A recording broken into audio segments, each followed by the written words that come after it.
Good morning. My name is Jason Ishii, Chairperson of the Authority. I'd like to call to order the April 5th, 2023 Kakaako Authority meeting of the Hawaii Community Development Authority. And the time is now 10:50.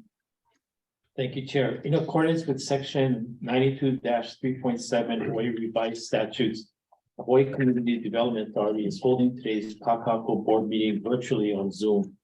The Zoom link details were included on the meeting agenda. Therefore, members of the public are welcome to join us on Zoom and also at our physical meeting site at the American Brewery Building, 547 Queen Street, second floor boardroom, Honolulu, Hawaii 96813. This meeting is being live streamed on HCDA's YouTube page. The HCDA communication staff is hosting this meeting. Once this meeting begins, everyone will be muted for clearer audio. Board members, if you have any comments or questions, please unmute yourselves to speak. This is a public virtual meeting, so to prevent any distractions, if you are not a board member, staff member, or HCDA's Attorney General, please turn off your video during the meeting. If you are providing public testimony, your name will be called accordingly. Please turn your video on, clearly state your name and affiliation, and proceed with your testimony. When you have finished, please turn off your video.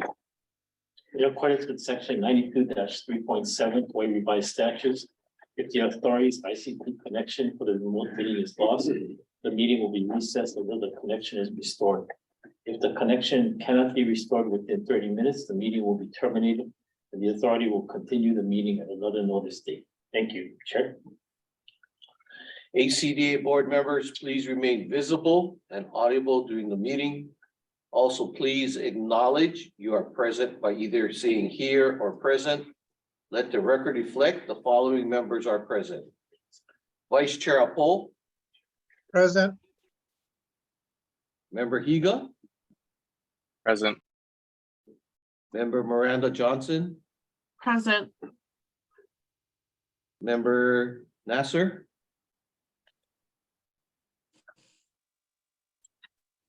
Member Hirai. Present. Member Alice Evans. Present. Member Sakota. Here. We have quorum? We have quorum. Member Nasser is here? Yeah. Okay. No, member Nasser did not. Okay, we have quorum. Sure. For today's meeting, board members will have an opportunity to ask questions or provide comments after an agenda item has been presented.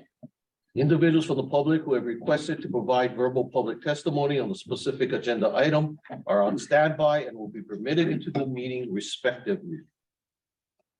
The first item on the agenda is the regular meeting minutes of March 1st, 2023. Board members, are there any revisions to the minutes that have been emailed to you? If there are no comments or questions, the minutes are approved as presented. Next item, tab number 2 on your agenda. Presentation of High Ridge Costa Development Company, LLC, for the proposed development.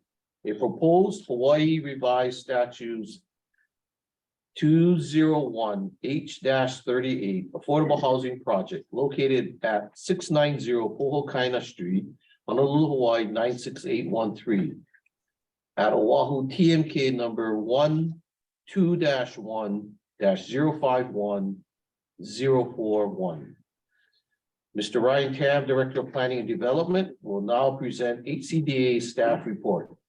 High Ridge Costa will also make a presentation after the staff's presentation. Right? Aloha, Chair Ishii and board members.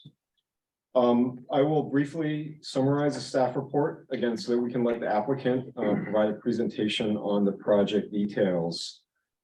I did want to acknowledge Randy Chu and Albert Palmer from the Hawaii Housing Finance and Development Corporation, who are also present here in the room. I also want to note the hard work of our staff reviewer on this project, Ms. Sari Berhanu, who is not present, but she put in a lot of time and effort coordinating with this applicant over the last couple of years. Again, this project is being proposed under Hawaii Revised Statute Section 201H-38, which does provide certain permitting exemptions for affordable housing projects with 50% plus one units that are priced for households earning up to 140% of the area median income.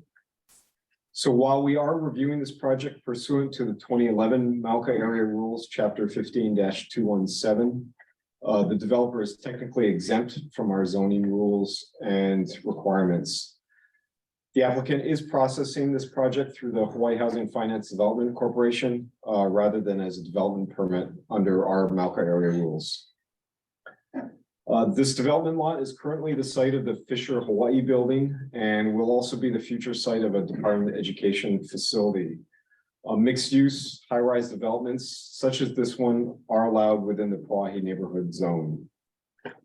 We initially received a letter dated February 16th, 2023, requesting review and comment of its application, requesting exemption and or deferrals pursuant to 201H-38. HCDA did provide a number of comments on March 15th, 2023 relating to curb cuts, enhancement of the Makai edge of the project, building form, building placement, certain exemption requests, trees, and phasing. We subsequently received additional information regarding updates to the exemption requests. As of last week, the applicant is now requesting 23 exemptions from our rules. These exemptions generally include building type, form, and density, architectural design, view preservation and window details, landscaping and green building standards, street curb cuts and parking placement and size, public facilities dedication fee, reserve housing requirements, and a development plan exemption. The additional items in this last request relative to what we previously commented on included the concealment of parking, placement of trees, use of arcade frontage types, number of storefront entrances, and parking dimensions. And we can provide that information to the board if desired. The project does provide needed affordable housing, so our staff are supportive of it, but we do stand by our original comments. We are working with the applicant on our comments and remain hopeful that at least some of them can be addressed. Thank you. Subject to your questions. Thank you, Ryan. Members, are there any questions or comments on the staff report?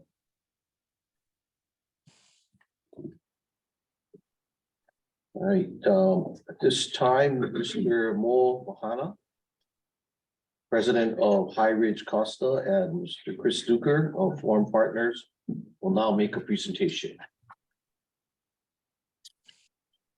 Aloha kako, everyone. I'm Chris Duker with Forum Partners.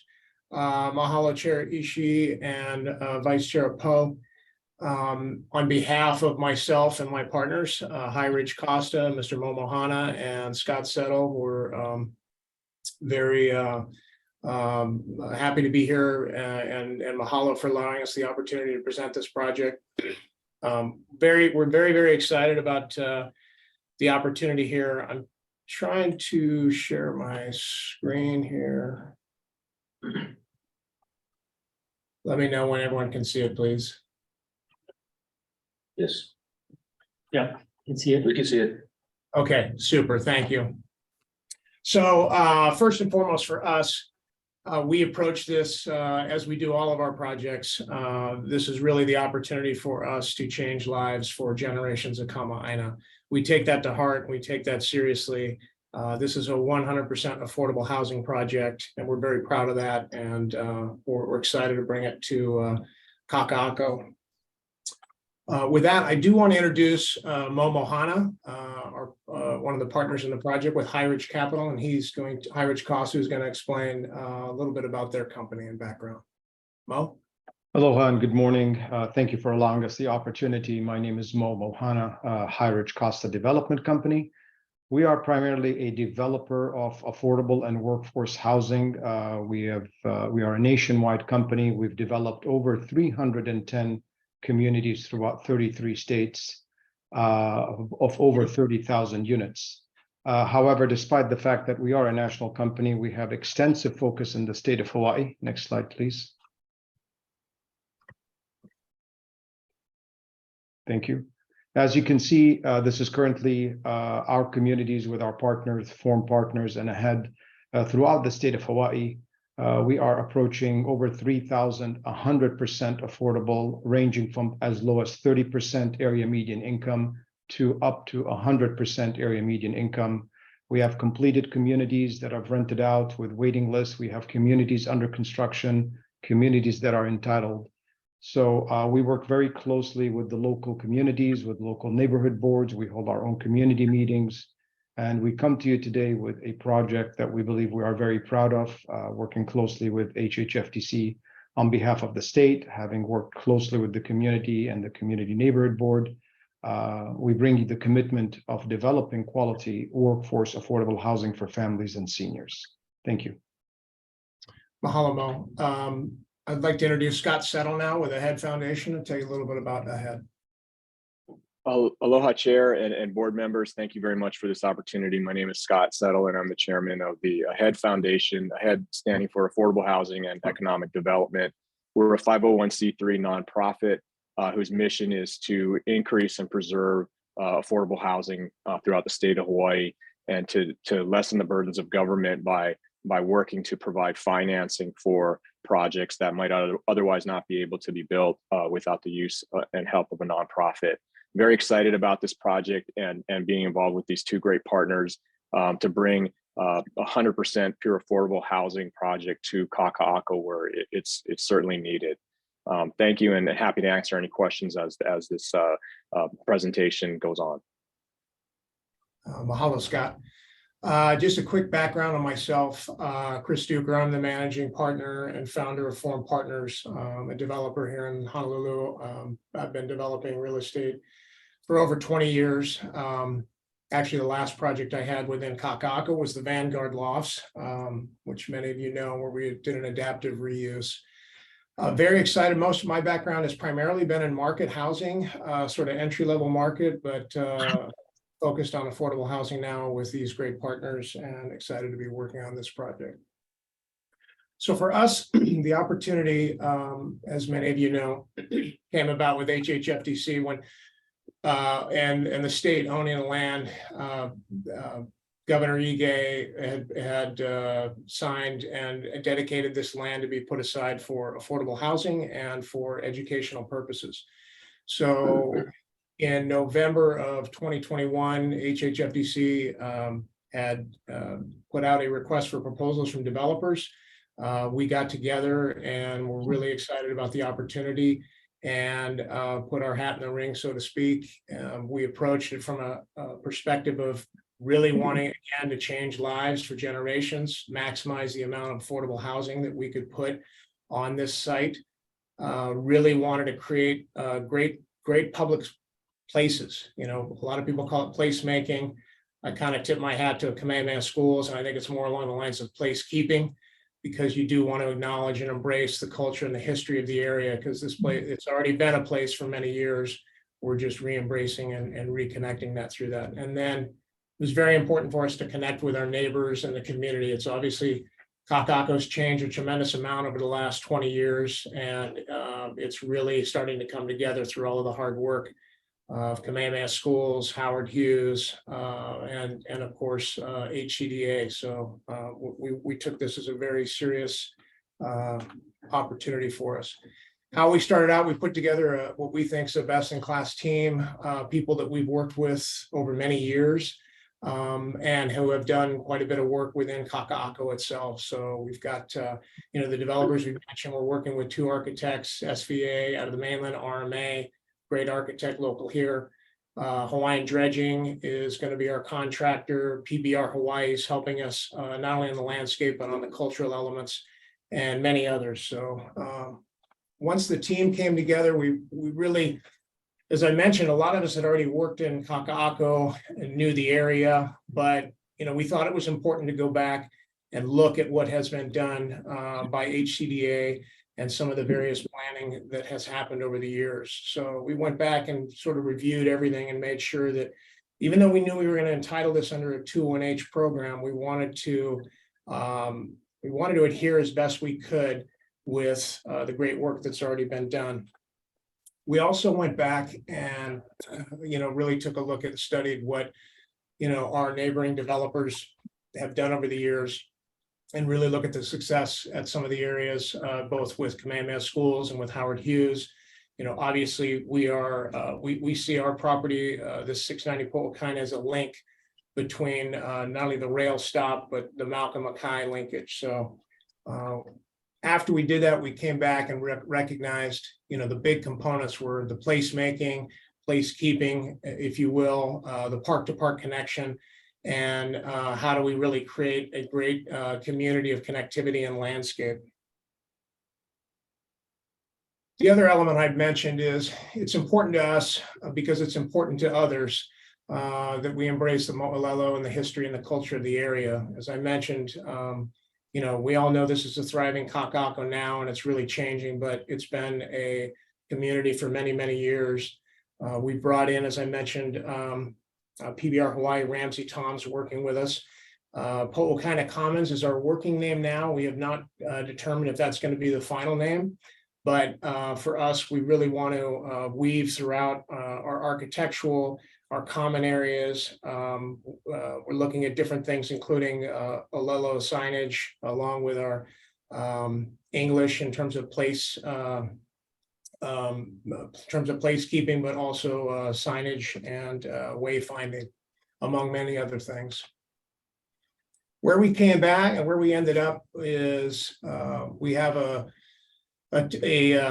2-tower project that provides 630 affordable homes. Phase 1 is the taller building you see on the right, closer to Mother Waldron Park.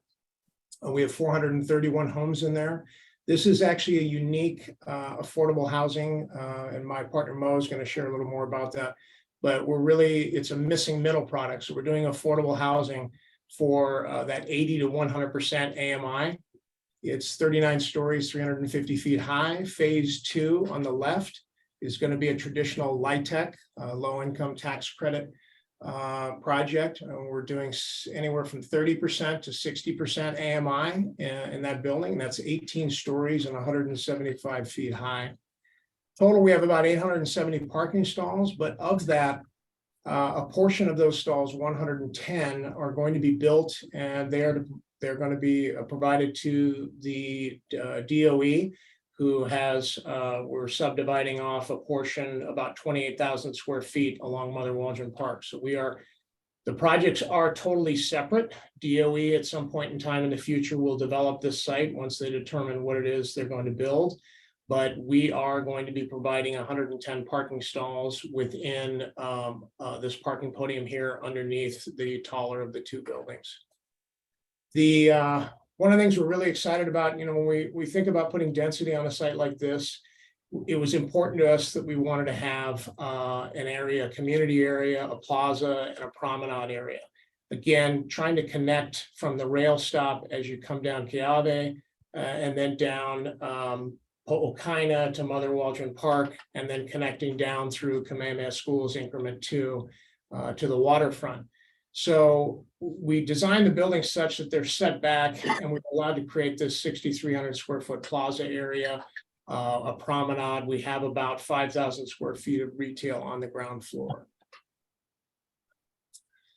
Just to give you an orientation here from above, so Keawe Street here on the left, we have an entrance in here off of Keawe into the parking podium. Off of Po'okina Street here, we have the entry into the parking podium here as well. And this is placed close to the educational component because, again, as I mentioned, 110 parking stalls will be housed on this side of our parking podium. Again, large plaza area. We wanted to create relief because both of these corners are pretty tight to the corner. So again, an area we see where we can have, food trucks. I'll share more about some of the cultural elements we're doing there as well. So closing in, again, activating the street was really important to us in creating that sense of community where people can come together. As I mentioned, we looked at Cavity Street, although it's not technically a promenade street within HCDA's plans. We worked to create it as a promenade street and create shade, walkability where the sidewalk comes internal.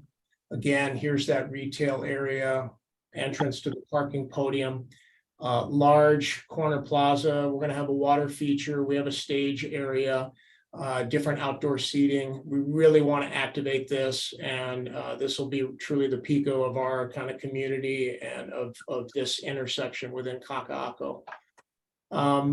As you can see here, this is where we have our entry into the first level and then ramping up to the school's parking. And then we have a portico shear area here dropping off. Both projects will share a portion of their lobby area and entry here. And this will be, we'll have art and all kinds of unique things throughout on this first floor. Including, we're doing some unique paving. This is one of the great things that PBR and Ramsey had come up with. The pattern you see here that's sort of jagged mirrors the historic wall that's in Mother Waldron Park.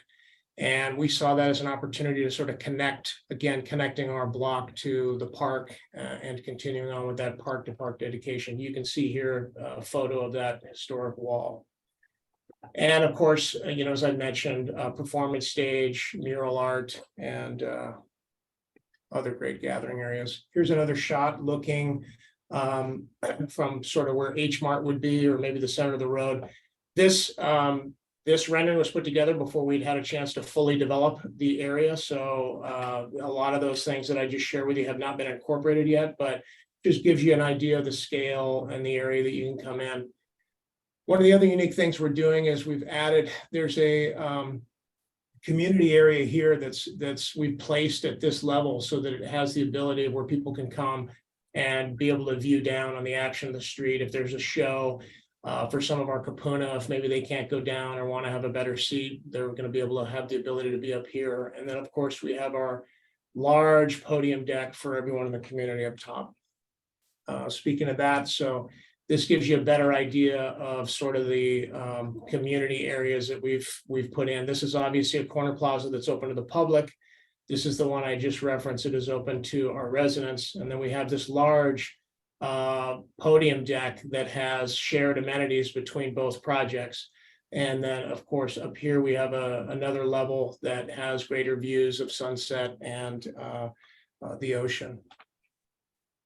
This kind of focuses in here. You can see the podium deck that is shared between the two. We have a swimming pool.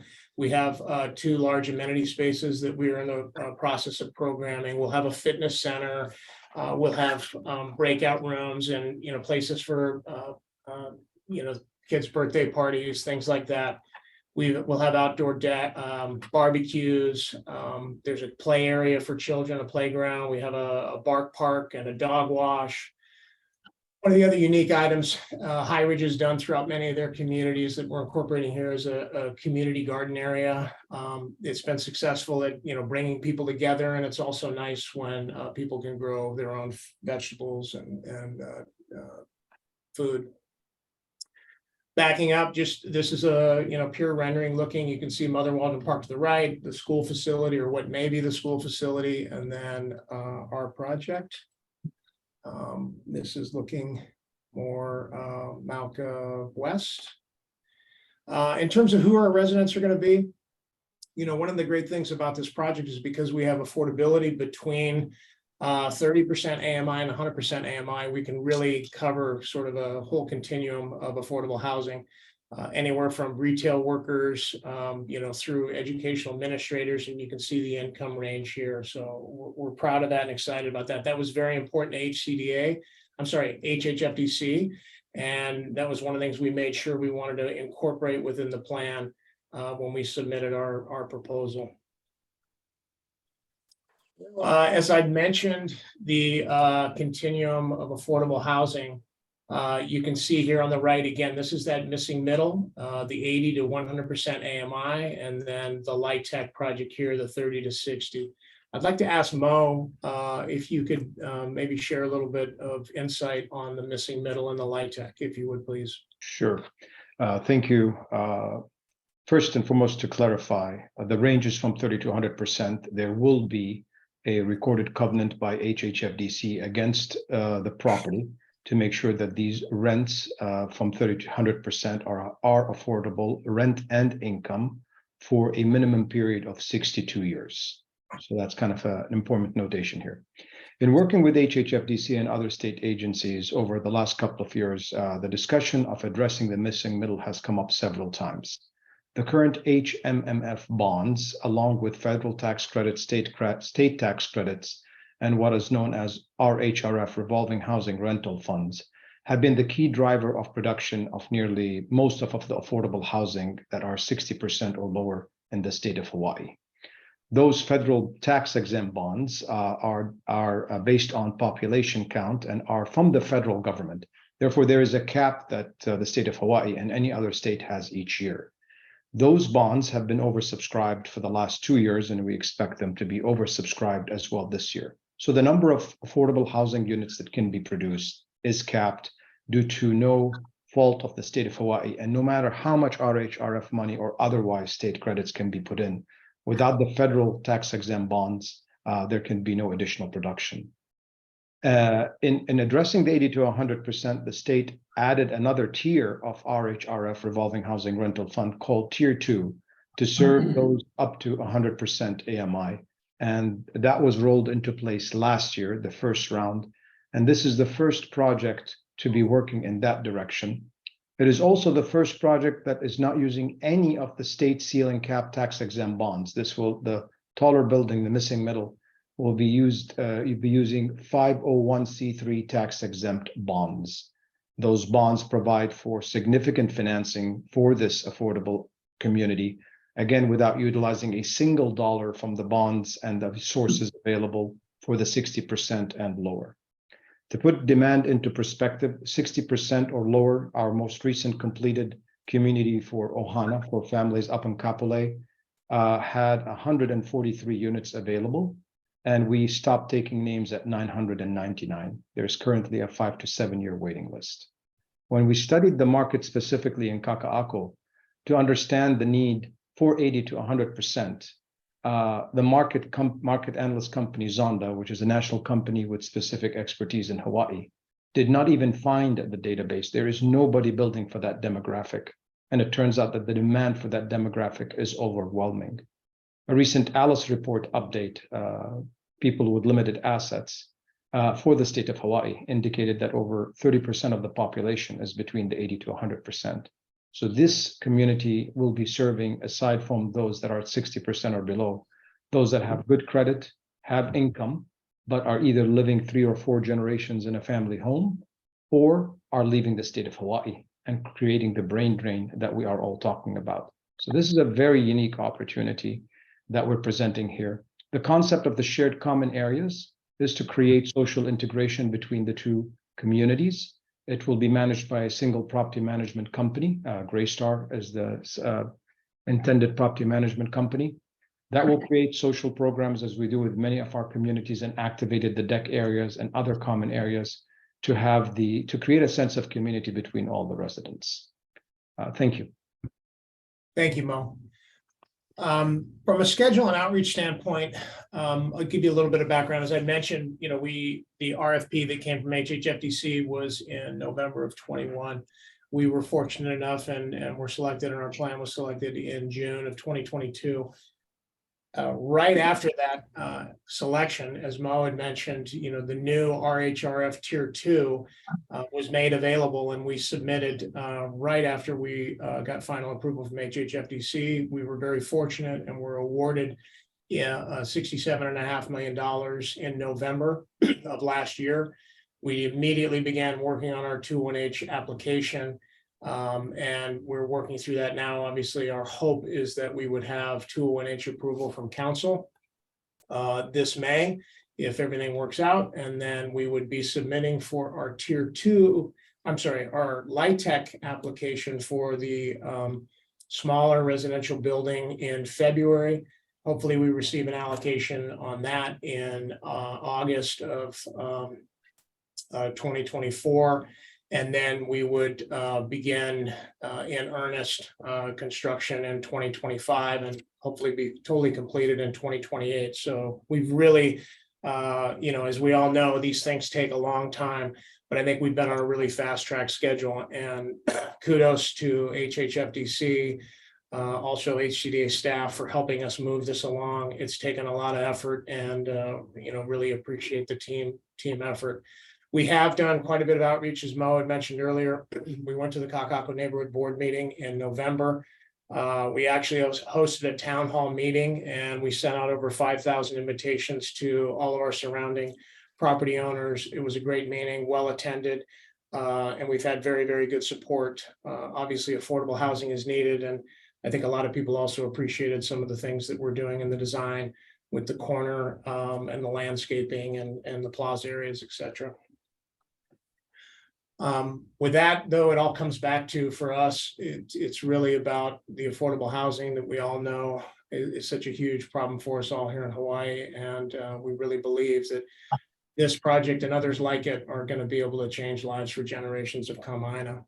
And with that, I want to thank you all for your time, and we're available for questions if you have any. Right. First of all, I want to thank all of you giving us an opportunity at HCDA to review and comment on your project. I know technically it falls under HHFDC, but we appreciate the information and the ability to at least review and comment on your project. At this time, I wanted to ask the members, do you have any questions or comments in regards to this project? Oh, Member Higa with a question. So in the HCDA letter dated March 15th, there are some concerns expressed about your requested parking exemptions and permeable surface exemptions. Would you mind responding to those two concerns about the smaller parking stalls and also about using non-permeable materials? Sure, happy to. Mahalo for the question. In terms of the parking, we'll talk about that one first.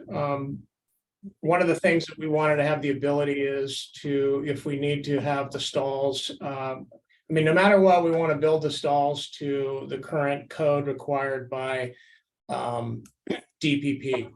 As you know, HCDA's stalls would like them a bit wider, but for us, our concern is that we want to have the ability to make sure that we get the parking stalls in there. We believe we're going to be able to adhere to the spacing that HCDA would like, but at this time, until we can fully complete the design with our structural engineers and all the column spacing, we just want to keep that flexibility. In terms of the permeable surface, at the corner area in the plaza, as I'd shown before, we have quite a few planters in that area, and we're also doing sorry, I forgot the name of it. What are the water systems that we're putting in that retain the water and treat stormwater on site? Yeah, that escapes me too as well. Sorry, I don't mean to throw Mo under the bus. I can't remember. I apologize. We've used them before on other projects, and our civil engineer, we were just talking about it the other day. I can't remember the name of it, but we have these on site. So what we do is we have to treat the storm water anyways. So the permeable surface in a lot of areas is generally designed to treat that water, that storm water, but we're actually already doing that, and we will meet code, and we're also working to be LEED standard silver. So I don't know if that answers your question. Sorry, so just so I have it right, you basically have a design that uses non-permeable surfaces but collects the runoffs and then does the treatment on site. Correct. Okay, understood. Thank you. Yeah. Thank Sorry, you, I can't remember that. I can't remember the name of that for the life of me. Member Hirai? I guess I have a question for our staff. Refresh my memory on how 201H works in Kakaako, because it originates with HHFDC, correct? And who approves it? Does it have to go through HCDA and the city, or? No. At least my understanding how this is currently working is that HHFDC and the applicant will take it to council. The city, Yeah, okay? And I think, member Hirai, the sort of the we sort of asked to be included in this process as for information. And when we're maybe in past years, we weren't included in that process, so we just wanted to be included as information Yeah, and be able to review the plans. okay, no, because I just seem to recall maybe something different than the past. I just wondered how it was handled, because there's some issues getting subsequent building permits in one project. To build, put in tenant improvements. But it will go through, so it will go to the city. yeah. Correct.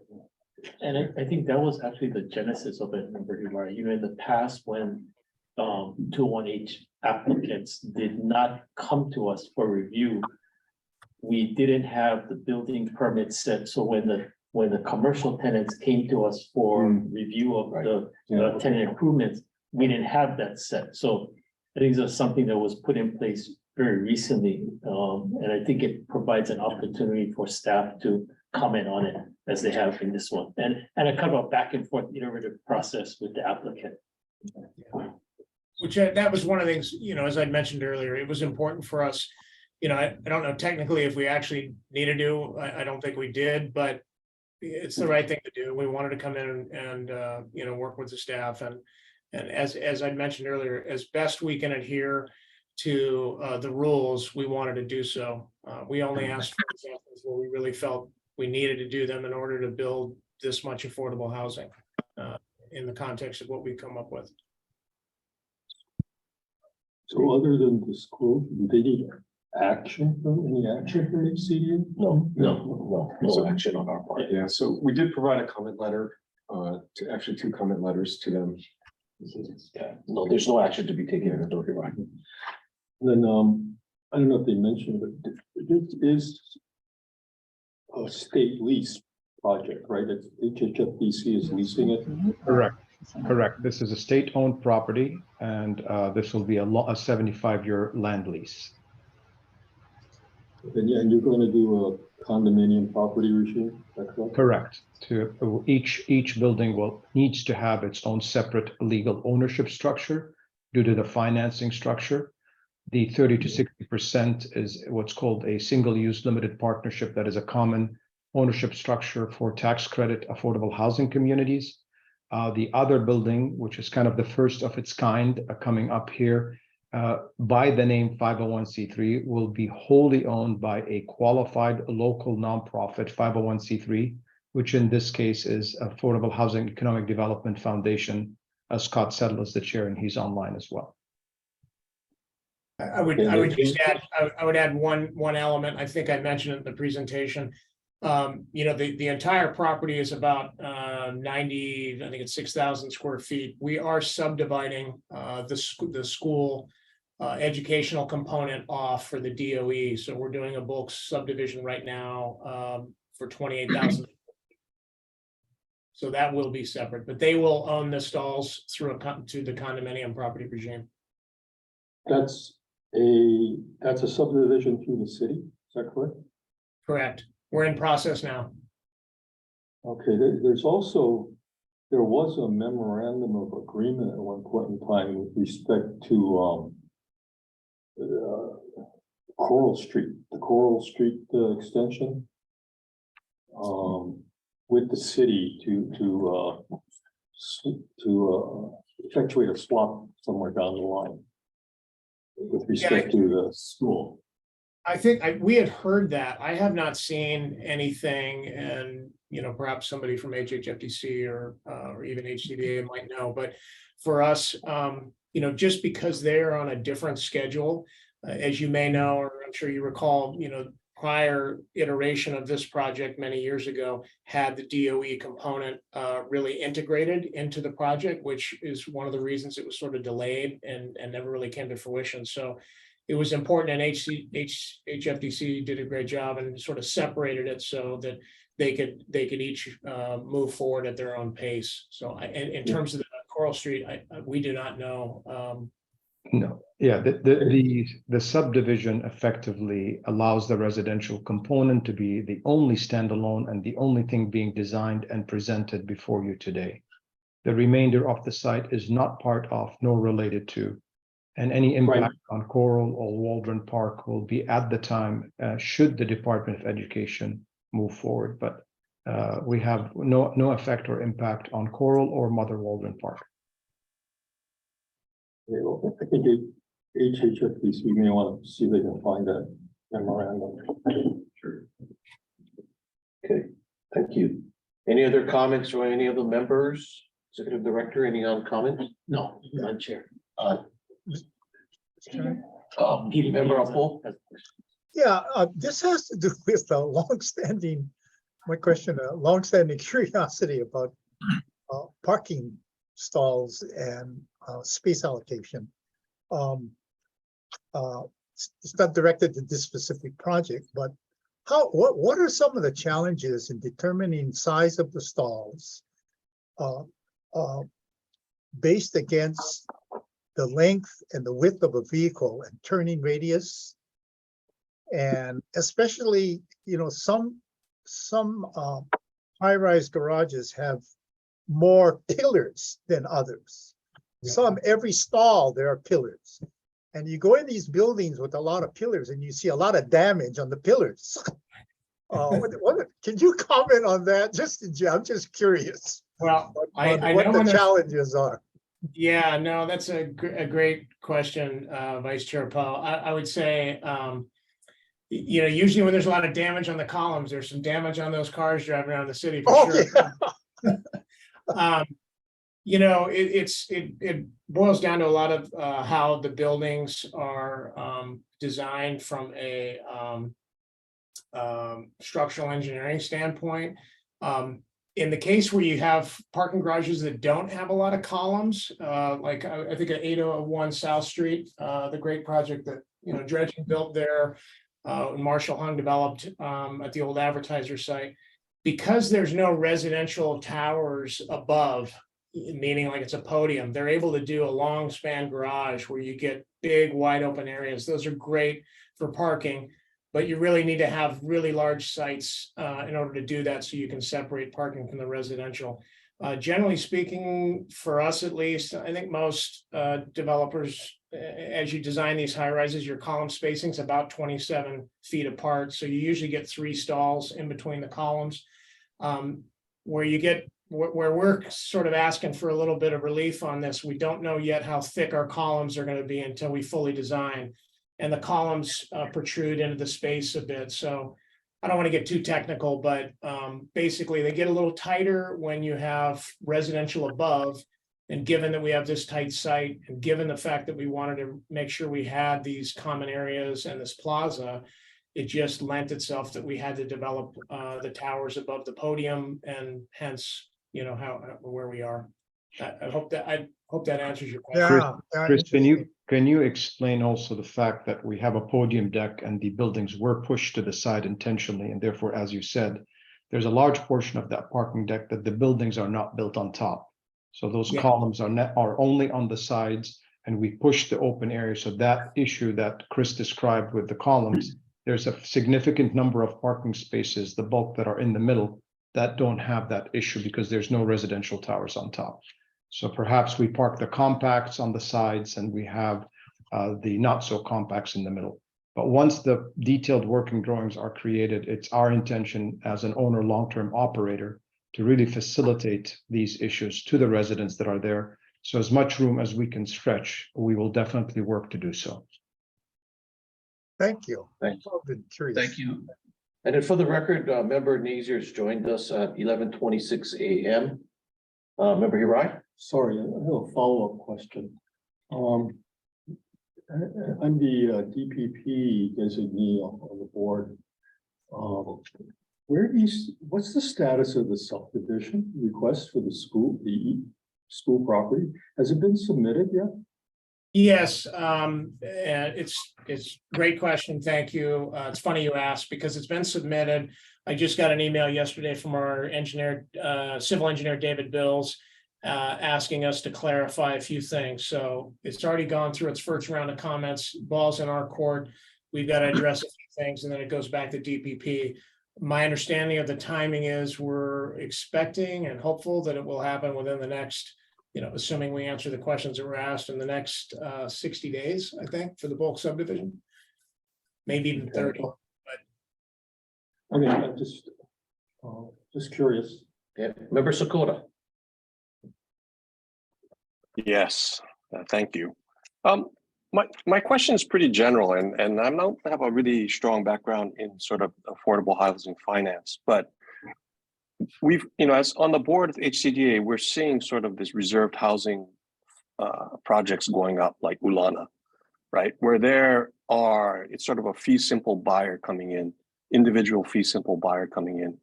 And I wanted to kind of contrast against this project in terms of that we have the HHFDC support, and it's a rental, right? So the people that are going to move in there really don't take possession of the unit.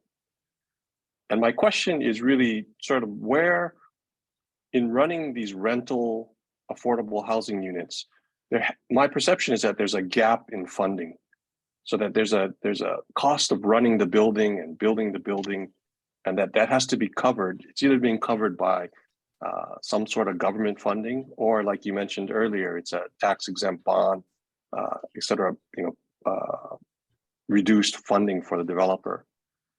But as you see this building, I see like a 75-year contract lease going on. As the building ages and as the expenses, let's say, to manage the building go up, how does it influence sort of the rental income, or if there's a deficiency in terms of just running the building, that deficiency gets filled by the HHFDC or other some type of government funding? Thank you for your question. Very good question. I will do my best to answer it in a short period of time, but it's a deep question. So I'm going to break down your question into rental, and then I will address your for sale component. Let's start with the rental. So the low-income housing tax credit program is a very unique program. It's been the most successful program put forth since 1986. The reality is all LIHTC. So I'm going to break it down and focus on one building at a time. So the shorter building, that is the 30 to 60% low and very low. The capital stack on these projects, there is no ongoing project subsidy from any county, state, or federal agency.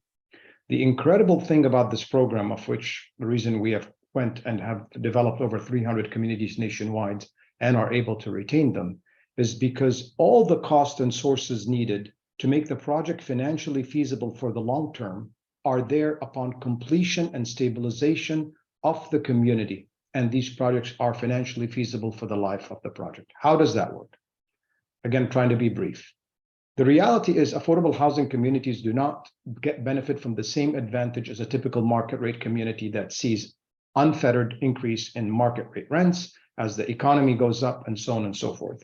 The rents that we are allowed to charge are dictated via HUD and to the state of Hawaii through HHFDC that publishes the actual rents. Furthermore, the rents that you actually saw on the screen before you are gross rents, because the reality is there's utilities that the resident paid, say electrical. There's another utility allowance schedule published by the City County of Honolulu for a 1-bedroom, 2-bedroom, and 3-bedroom. That amount must be further deducted from the rent that the developer owner receives. The operating expenses, because we have to pay insurance, electricity, all of the above, there is no such thing as affordable operating expenses because it's an affordable community.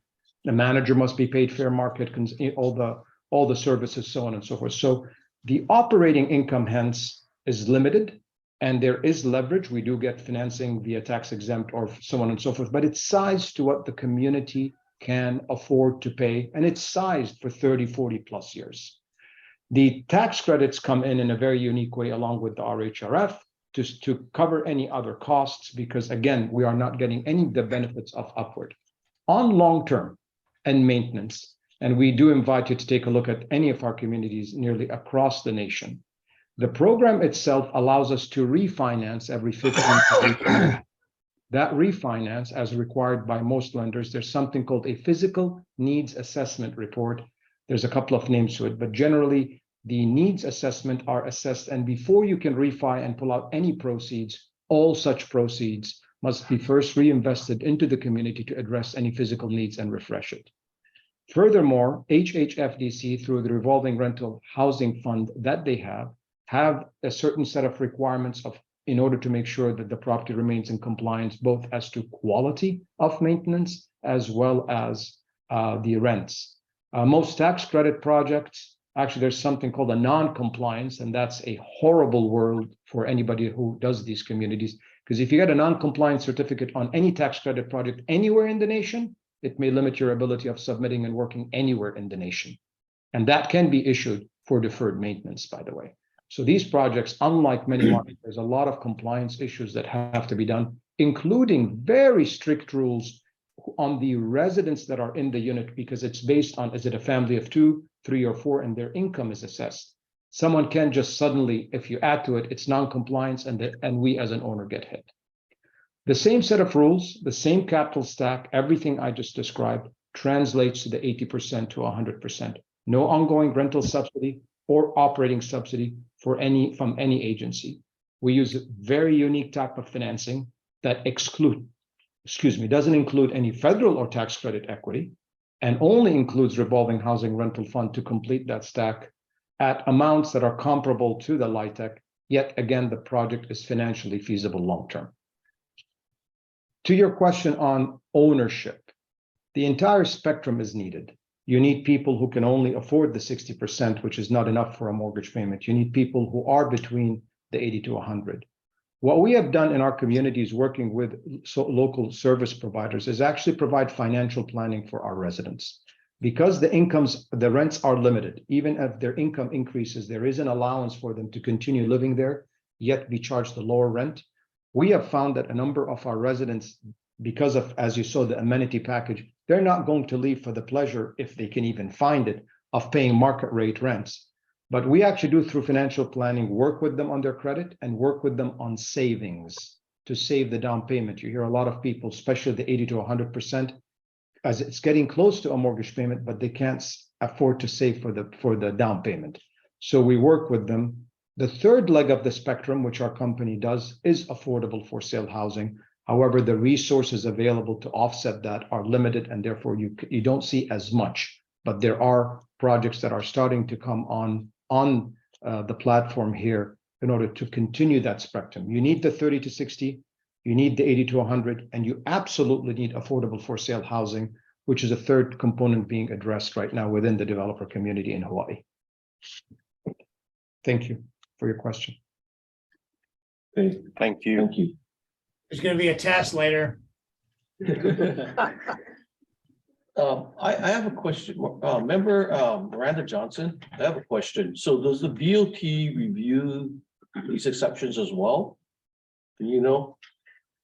As far as the curb cuts and so forth? Yeah, I'm not aware of that myself, but I can check on that for you, Chair.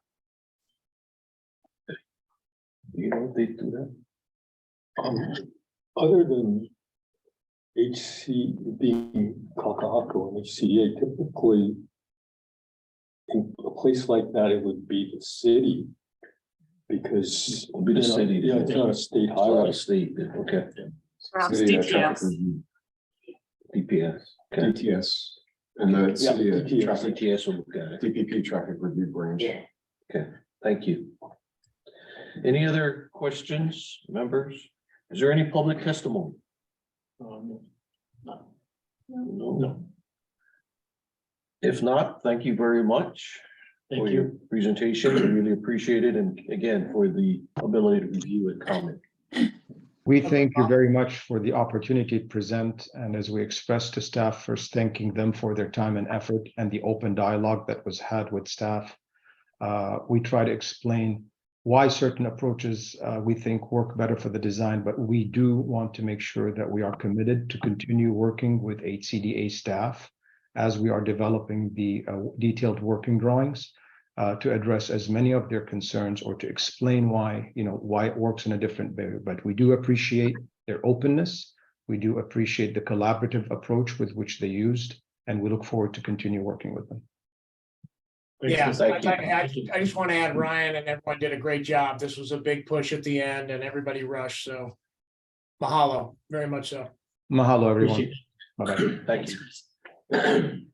Okay, item number 3 on our tab number 3, status update amendment of Title 15, Chapter 217, Hawaii Administrative Rules, HAR, related to Kakaako Community Development District Malka area rules to address the transit-oriented development overlay plan and environmental impact statement dated June 10, 2015. Ryan, will you now present HCDA staff report? Okay, good morning. I'm gonna share my screen. And again, in the interest of time, we'll make this relatively brief. This is just gonna be a high-level update on our progress in terms of reviewing and updating the Malka area rules.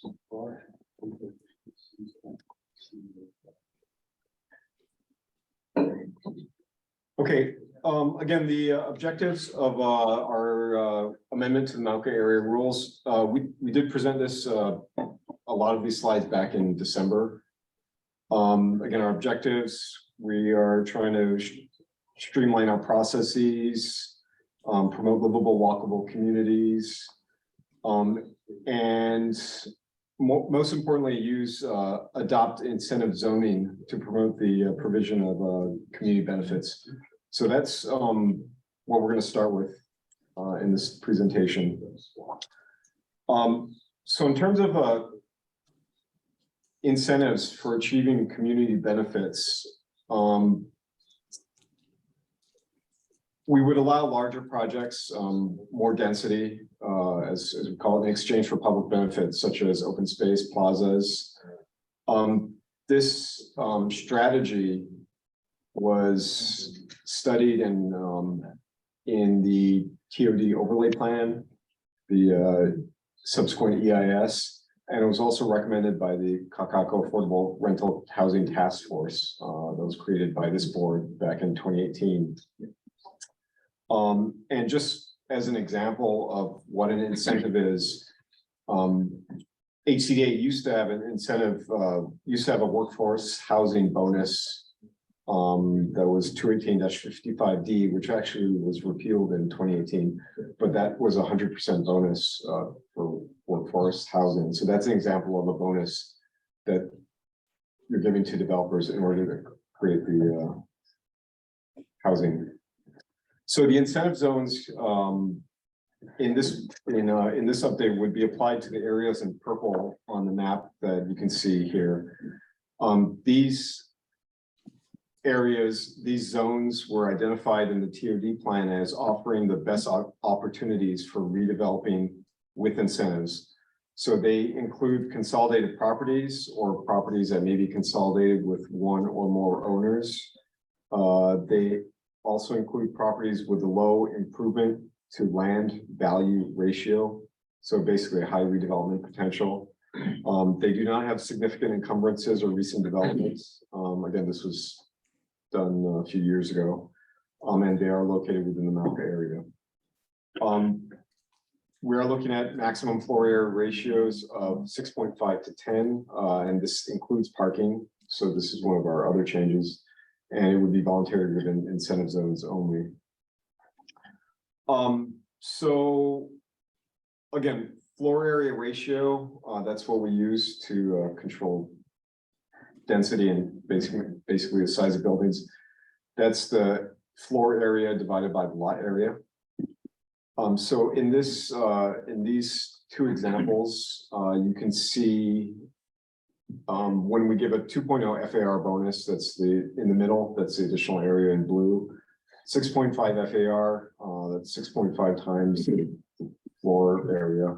And so you can see that would be essentially another building, plus a taller building. In order to get these benefits, and at the bottom, you can see, today we require 20% housing, that's on the left, reserve housing, that's on the left. In the middle, to get the 2.0 FAR bonus, we would require 30% reserve housing. In order to get a 6.5 FAR bonus, we would also need other benefits, going all the way up to 50% reserve housing, items like a pocket park, public art, public parking, etc.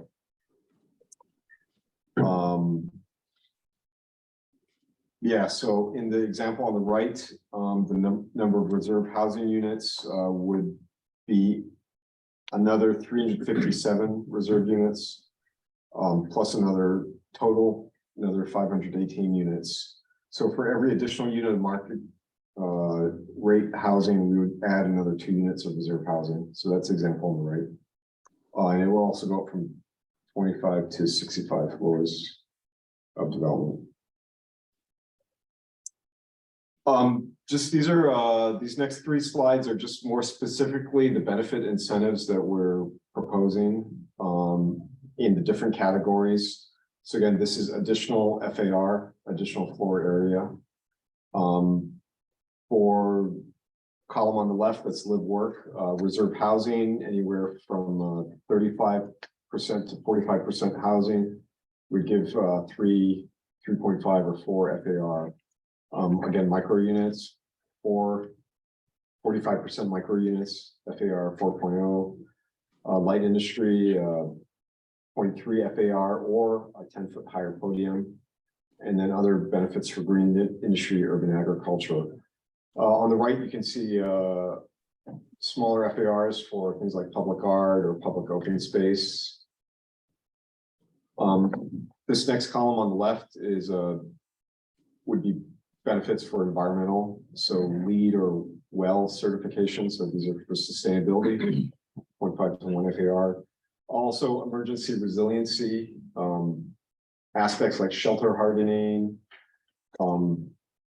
rainwater retention on site, again, use of renewable energy or emergency power. On the right, you can see other benefits for urban form, public parking, pedestrian coverage, use of robotic parking, or cultural restoration. This was something that was actually added by a hui of native Hawaiian representatives that our team, Mark Hakoda of our team, was working with.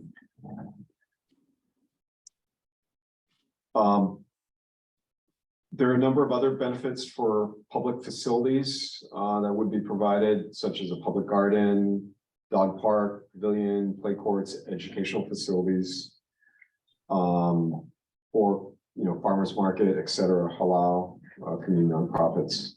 So again, these would all be incentives to provide these benefits.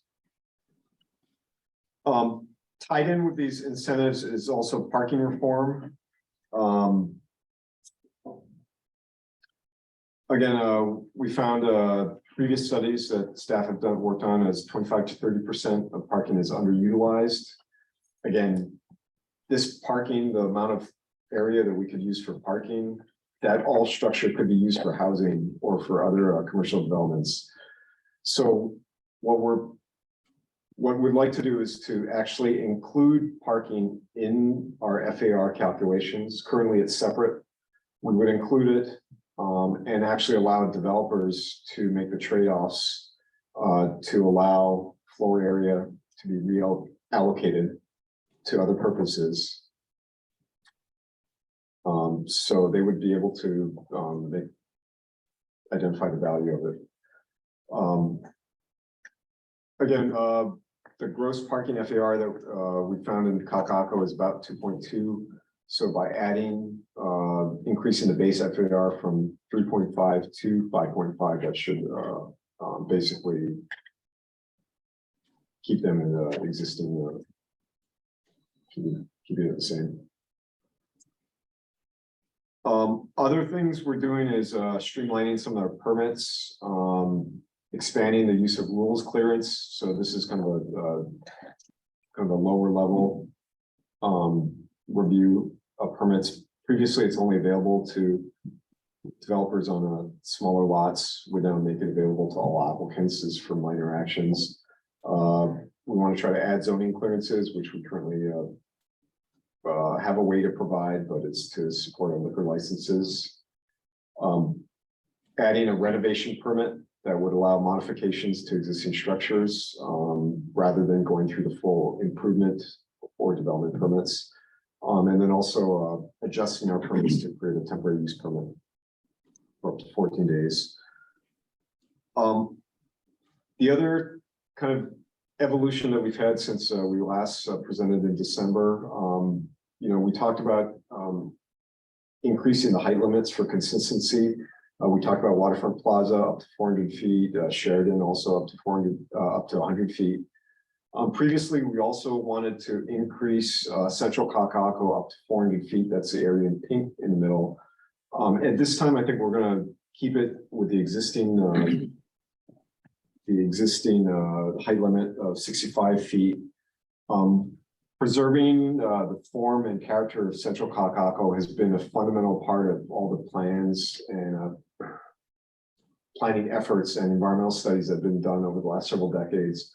So before we go ahead and increase that height limit, we wanted to do a little more community outreach and a little more environmental studies. Again, next steps, we are continuing to refine the draft rules. I think we're pretty close at this point. We'll be reviewing with the Attorney General. We'll present the final draft to the board probably relatively soon, in the next couple months. And then the formal rulemaking process requires us to go to this Small Business Regulatory Review Board and have them review before we do formal hearings. Subject to your questions.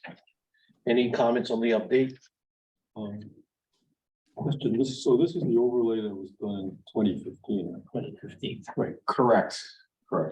So the overlay, TOD overlay, the plan, and the EIS was completed. The plan, I think, was never formally adopted. And so the idea was just to go directly into rules. Okay. Any comments, members, questions? If not, is there any public testimony? No? Not, thank you, Ryan. Okay, item number 4, decision making. Consider adopting the findings and accepting the recommendations of the permitted action group established pursuant to Hawaii Revised Statutes 92-2.5B1 at the HCDA Kakaako meeting held on January 4, 2023, to determine the requirements and qualifications for designating a non-governmental entity as a buyback agent for HCDA reserve housing units that are intended to be sold during the reserved housing units regulated term presented during the March 1st, 2023 HCDA Kakaako meeting. Lindsay Doi, Asset Manager, will now present the HCDA staff report. Good afternoon, members. This report here in tab 4 of your packet is pretty much the same as what was presented at the last meeting. This request today would be for the formal adoption of the permitted interactions group recommendations. You see here that we do have right now 477 reserve housing units that potentially, if the owners for whatever reason need to leave that unit, they can no longer live there, it would be eligible for buyback. HCDA would like to procure a non-governmental entity such as a reserved qualified nonprofit housing trust to do that buyback on our behalf. Those qualifications that we would hope to put into that procurement are listed here in your packets. Again, they're the same as presented last time. They are very similar to our current HCDA reserve housing program requirements. One difference is that the regulated term would be for a minimum of 5 years. So it's a little bit different from our current one, which can range from 2 to 10 years. For the sake of time, I'll just leave it at that with the report, again, having the same qualifications there. If this is approved, we would hope to solicit that qualified nonprofit housing trust or trusts. You know, it could be a multiple award situation if there's multiple qualified respondents. We would be looking to do that very soon in the coming months. Thank you. Members, Executive Director, any questions or comments? Yeah, let me just, thank you, Lindsay. Let me just add to this. So in addition to the buyback right, which is limited to the time of the regulated term, HCD always has the right to get the shared equity upon the sale of that reserve housing unit, and that shared equity, the time is forever. It's not limited to the regulated term. So we have two tools to ensure the affordability, the continued affordability of these units. So just wanted to add that clarification, Chair. Thank you for the additional comments. Any questions or comments for Lindsay? Any public testimony? No. If not, is there a motion for the authority to adopt the findings and accept the recommendations of the permitted action group established pursuant to Hawaii Revised Statutes 92-2.5B1 at the ACDA Kakaako Board meeting held on January 4th, 2023, to determine the requirements and qualifications for designating a non-governmental entity as a buyback agent for ACDA reserved housing units that are intended to be sold during the reserve housing units regulated term presented during the March 1st, 2023 meeting. Do I hear a motion? I so move. Member Higa seconds. Member Higa seconds. Lindsay, can you take the roll call? Sure. On that motion, Member Uphold, Yes. Member Higa, Yes. Member Miranda Johnson, Yes. Member Nasir, Yes. Member Hirai, Yes. Member Evans. I'm not sure if she's still on. Oh, she's in it. She's saying yes. Member Evans? Member Yeah. Evans. Oh, there I see you. Yes. Right. Yes. We can hear you now. Yes? Okay. And Member Sakota. Yes. But myself, And Chair. Oh, and Chair Ishii, I'm sorry. yes. The motion passes with 8 in favor. Thank you, Lindsay. Thank you. Item number 5, consider dissolving the permitted interaction group established pursuant to Hawaii Revised Statutes 92-2.5B1 at the ACDA Kakaako Board meeting held on January 4th, 2023, to determine the requirements and qualifications for these designating a non-governmental entity as a buyback agent for ACDA reserve housing units that are intended to be sold during the reserve housing units regulated term. So, Member- Chair.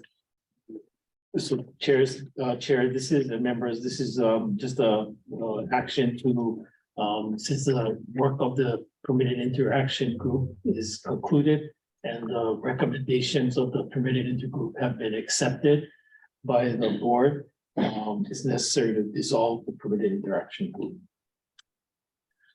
Okay, is there comments or questions or any public testimony? If not, do I have a motion? Is there a motion for the authority to dissolving the permitted interaction group established pursuant to Hawaii Revised Statutes 92-2.5B1 at the ACDA Kakaako Board meeting held on January 4th, 2023, to determine the requirements and qualifications for designating a non-governmental entity as a buyback agent for ACDA reserve housing units that are intended to be sold during the reserve housing units regulated term? Do I have a motion? Higa so moves. Do we have a second? I'll second Kevin Sakota. Okay. Members, are there any further discussion on the motion? If not, Lindsay, can you take a roll call? On that motion, Member Higa, Aye. Member Sakura, Yes. Member Apo, Yes. Member Miranda Johnson, Yes. Member Nasir, Yes. Member Harai, Yes. Member Evans, Yes. and Chair Ishii. Yes. The motion passes with 8 in favor. Thank you. Okay. Last item on the agenda is the executive director report, monthly report, and other status report, approved permit action application that did not require HRS 206E 5.6 public hearing. So Craig, can you please present the monthly report? Thank you, Chair. The Executive Director's report is attached as tab 6.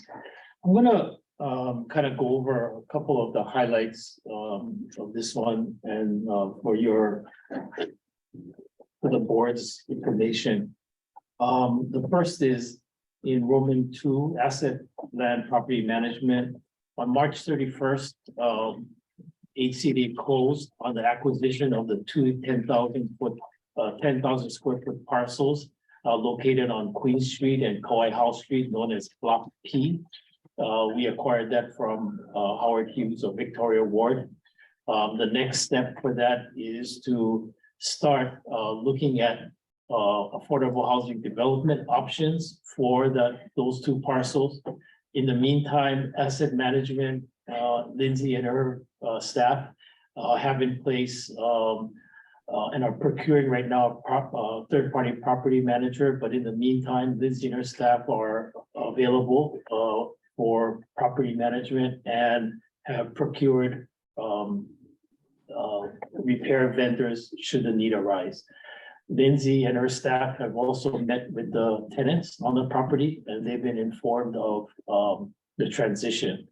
No transition like this is always smooth, so we might expect some bumps, but we're prepared for all of that, and we hope the transition is smooth. The next item is the Honoaka'a senior rental housing project and the complex in general. As you all know, there's been some discussion in the media and about maintenance issues at the Honoaka'a, both on the fee owner side and on the renter side. We've talked to locations, the property manager, we've talked to the repair vendor. We've also talked to some of the renters on the senior side. We continue to have discussions. I think this is a case where it's a building that was built in 1995. Is definitely seeing some age. And I think there's gonna be some repairs needed. Senator Moriwaki, Speaker Saiki, and Council Member De Los Santos Tam are going to be scheduling a meeting with the renters and the homeowners on April 12th to kind of get their feedback. And I look at it as both a challenge and then a possible opportunity to do things better and to address some of the concerns there. And I will keep the board informed after that meeting on April 12th. Open to questions about it. Member Higa, just want to comment, thank you, Director, for taking the Honoaka'a situation seriously. I'm grateful to see the, sort of care and thoughtfulness you've put forward in responding to it, and excited to see it through to its end and resolving their concerns. Thank you. Thank you, Member Higa.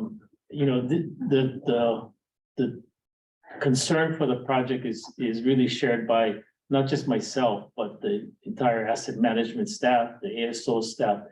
We actually live right next door to this project, and we see them as we walk out the door. The renter demographic there, I think really needs this place to live. And obviously, there's room for improvement. And if there is, I will come back to the board for discussion on those. So appreciate that, Member Higa.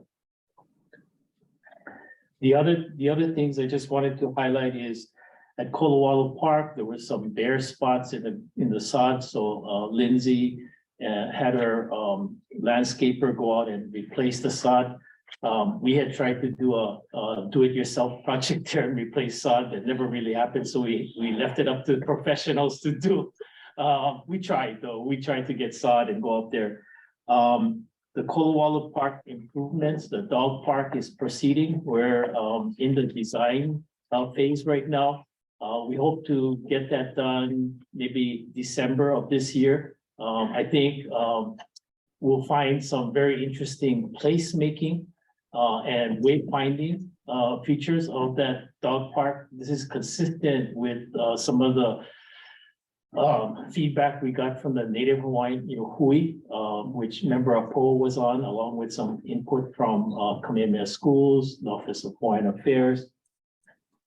And then we're also working on the Kolawalo crosswalk, the permanent improvements. The temporary crosswalk and a refuge island are already there.